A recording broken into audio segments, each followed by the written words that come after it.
là, M. Déragi va s'attaquer à M. Bonnardel, parce que M. Bonnardel, je te rappelle, c'est lui le ministre des Transports là, qui a été, dans le fond, le ministre... Pourquoi tu penses que... Ben, en tout cas, peut-être qu'il y a d'autres raisons pourquoi Mme Guilbeault n'est pas là aujourd'hui, mais c'est parce que c'est elle la ministre des Transports actuelle. Puis le problème qui est là, c'est sûr qu'elle en fait partie, parce que c'est elle qui a autorisé de dire OK, 3 semaines, comme des débiles, puis elle n'a pas plus vu que M. Bonnardel. Mais c'est quand même M. Bonnardel qui était là la vaste majorité du temps pendant qu'on savait là, qu'on s'en allait vers ça, là, le change de cette mise à niveau-là, du CASA, vers le CASA, le PGI, le logiciel. Donc, c'est pour ça que là, c'est M. Bonnardel qui va répondre aujourd'hui. OK? Parce que lui, dans le fond, aujourd'hui, c'est le ministre de la Sécurité, là. Bon. Mais il se lève aujourd'hui pour répondre, quand même. On la remercie. Elle n'a pas se cacher en dessous des bancs, comme Mme Guilbeault en ce moment. Elle est probablement gênée, petite affaire. C'est sûr. Qui se défend, lui ici, qu'on ne leur a pas dit la vérité au sujet de sa clique. Là. Écoute, c'est son os. Écoute ça, là, tout le long.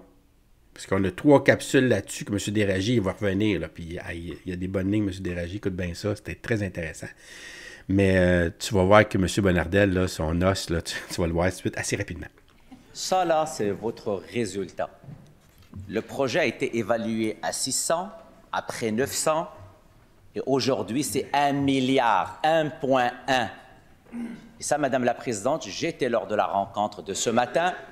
La VGQ disait très clairement, ça c'est 2022, 2022, 2022, on est en 2024. Les Québécois, avec vous, ils ont perdu du temps, mais beaucoup d'argent. On ne parle plus d'un fiasco, on ne parle plus de CASA, on parle de CATA, comme catastrophe, Madame la Présidente. C'est ça la réalité. Alors ma question est très simple. Le conseil d'administration était au courant. Et il y avait des lumières rouges. La question est très simple.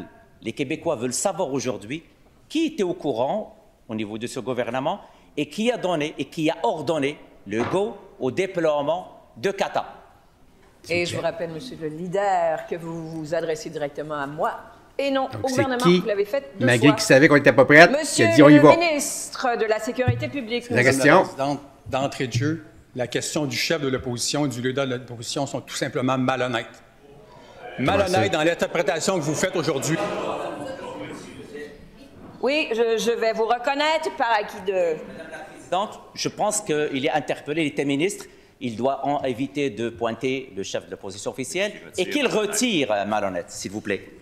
Et oui, monsieur, je vais vous reconnaître brièvement, trancherai après, mais je vais vous reconnaître par souci d'équité. C'est monsieur Monsieur le leader adjoint, quel est Simon n'est votre pas là rappel au aujourd'hui non règlement? plus. Oui, merci, Madame la Présidente.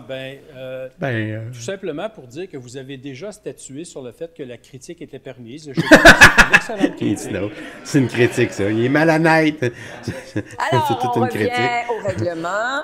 Monsieur le ministre, vous avez suffisamment d'expérience. Ce mot est lexique. Je vous demande de le retirer, je vous prie. Et nous écoutons vos explications. Vous retirez? Je le retire, Madame la Présidente. D'entrée de jeu, Madame la Présidente, ma collègue au transport présentement préside une rencontre fédérale provinciale, donc elle aura la chance de réagir plus tard dans l'après-midi.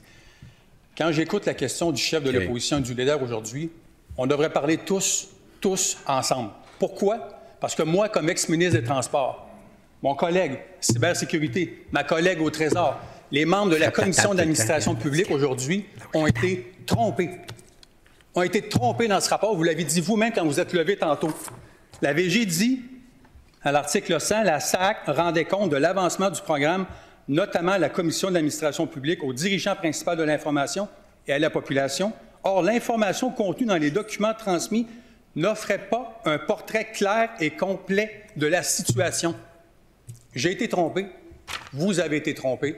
On ira au fond des choses pour comprendre ce qui s'est passé. C'est une gang de tâtons. Pas de bravo.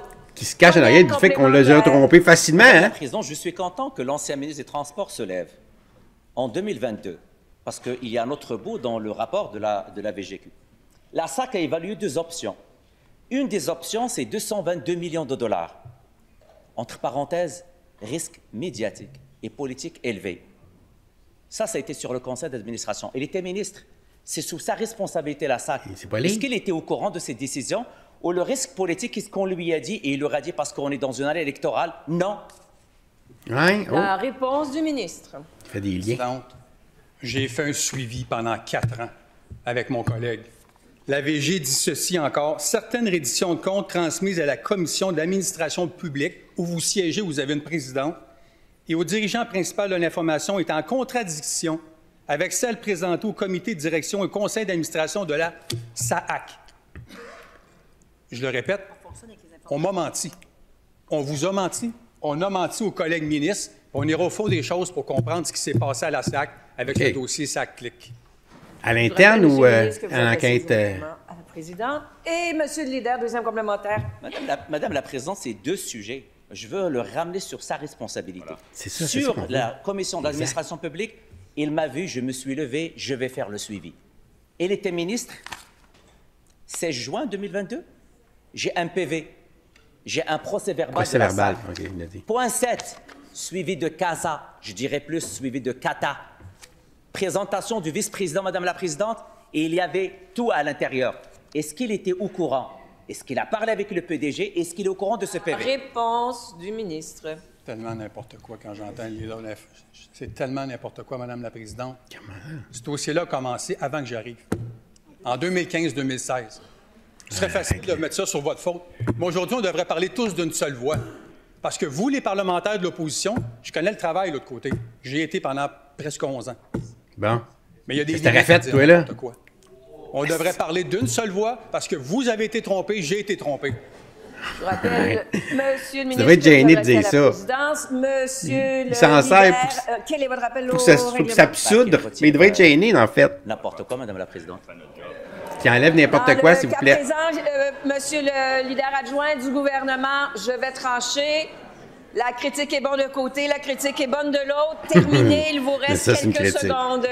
Okay. Bien voilà, Madame la Présidente.